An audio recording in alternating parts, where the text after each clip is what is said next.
Counting రోజు తెనాలిలో ఘర్షణలకు దిగేందుకు అల్లరిమూకలు ప్రయత్నిస్తున్నాయని జనసేన నేత నాదెండ్ల మనోహర్ మండిపడ్డారు. కూటమి శ్రేణులు అప్రమత్తంగా ఉండాలన్నారు.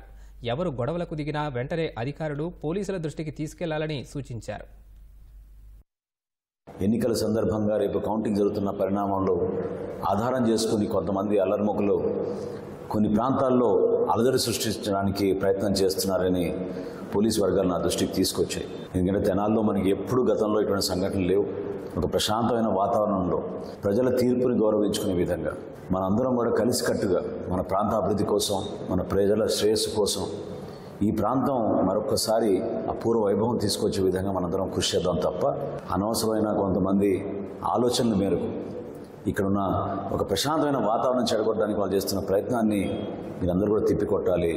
అది పౌరుడిగా మీకు ఆ బాధ్యత ఉంది. ఖచ్చితంగా లా అండ్ ఆర్డర్ ఇంప్లిమెంట్ అయ్యేటట్టు తెనాల్లో ఆ మార్పు కనిపెట్టేటట్టు మనందరం కలిసి ముందుకెళ్దాం.